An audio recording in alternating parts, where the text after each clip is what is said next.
There's no way to sugarcoat this. The economy's in the toilet. Uncertainty, though, is a part of the game of entrepreneurship. When the economy takes a turn, there's another layer of unpredictability that happens. And it's easy to feel overwhelmed. But today, I'm going to share with you strategies to help you not only survive, but thrive during uncertain times. Let's dive in.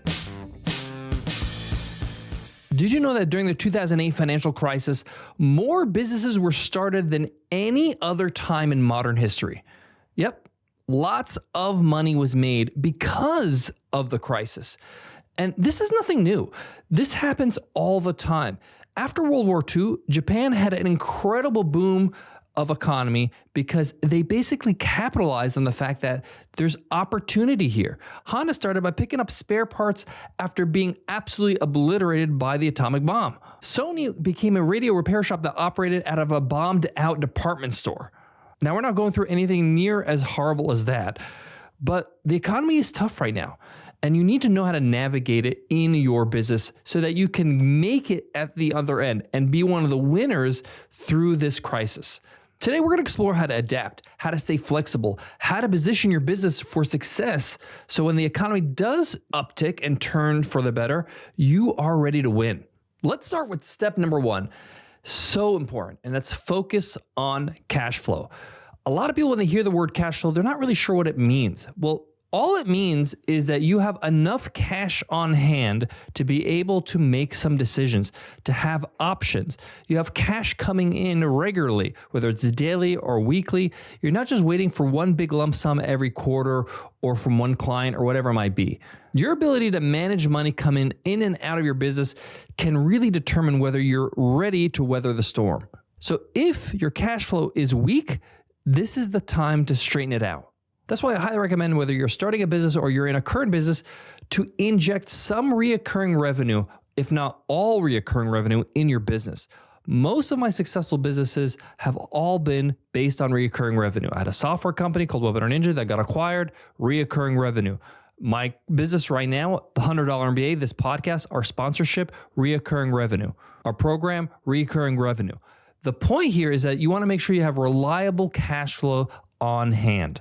So as an action step, I want you to audit your cash flow. Identify areas where you can start cutting unnecessary expenses, but also explore ways to create consistent income streams like subscriptions or retainers.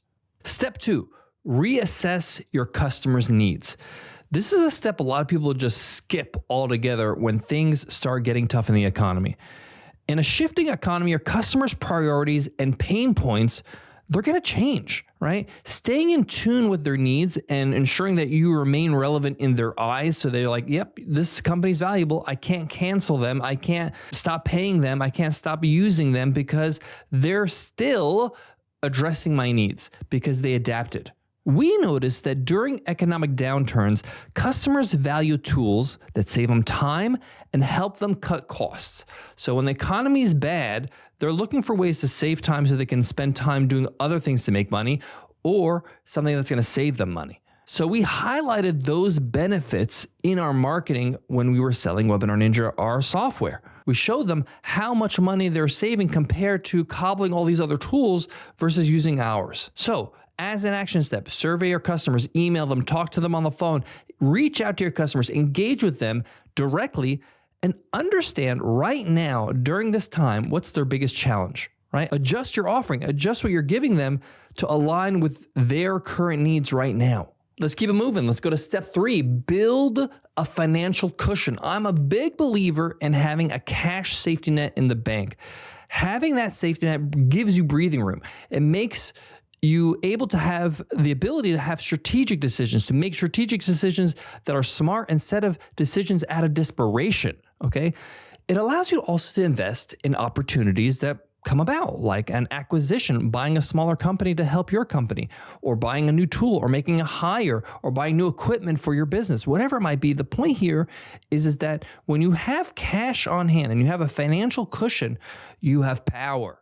This is how it works. In a bad economy, interest rates go up. So cash is expensive, meaning to borrow money from a bank is really expensive these days. So you have more bargaining power, the fact that you don't have to borrow. You have cash on hand, you can make a decision quickly, and you can even negotiate some deals depending on what the deal is. and who you're negotiating with, because business is all negotiable. But more importantly, we think it's bad now. You don't know how bad it can get. So it's good to have a cushion to make sure that your expenses are covered. Many experts say that you should have at least 3 months of operating expenses saved up, just untouched in the bank. I think that's actually cutting it really close. 3 months is like this, a quarter, very fast. I'm of the opinion of Bill Gates, founder of Windows, who always had a year of expenses in the bank just sitting there. And that's my belief. I think this gives me a cushion. It allows me to feel like no matter what happens in the next year, I'm able to operate my business and I have the cash to do it. Now that seems extreme, but I like to have that safety net. It gives me peace of mind. It allows me to sleep better at night. Now, as an action step for you, start saving 10 to 20% of your monthly profits into a business savings account. Just automate it, okay? Gradually build that cushion to 3 to 6 months to a year if you like. And what you'll find is that every month you do this, you save 15%, and a few months you have another month of runway, and another few months you have another month of runway. And by the way, you could speed this up by lowering your expenses, okay? That way you don't need that much runway to cover a lot of months. Step 4, diversify your revenue streams. Relying on one income stream is risky, especially in uncertain times, okay? You never know when the economy will affect a certain market and therefore affect that revenue stream. Say, for example, you run an agency that helps people design websites. If your job is just to design new websites, then you might be relying on an income stream that might just stop because people are not building new websites, because they're not investing in new websites, because the economy right now is quite slow. But if you are also fixing current websites, improving, optimizing current websites to get them more money, remember we talked about saving money and making more money, and also saving them time, being on retainer, lowering their costs when it comes to their server costs. Maybe you can outsource that and negotiate their bills. The point here is that you need to create different buckets of opportunity for your business to make cash so that there's not one point of failure. Diversification helps you weather fluctuations and find new opportunities. So when I saw a potential shift in the market with our software company, Webinar Ninja, I explored new revenue streams like courses, workshops, intensives, events. Now, by the way, we charge for them, and those courses and those events allowed us to get new customers into the software. So it was sort of a marketing and cash generating activity. But it also made me feel like, okay, I have another way to make revenue in this business, not just by the memberships of the software. For you, it might be premium support. For you, it might be express delivery, whatever it might be for your business. So as an action step, identify complementary products or services that you can offer. So for example, if you're a consultant or coach, offer some software that you could sell, that you can resell, and vice versa. Step number 5, embrace flexibility and experimentation. Entrepreneurs who adapt quickly, they have a better chance at surviving uncertain times. I learned this the hard way about 15 years ago. I was very hard-headed and I just wanted to do what I wanted to do. And I didn't really open up my mind for different opportunities, experimenting with different things in my business, different ways of making an income or selling my products or services, or different markets to go into.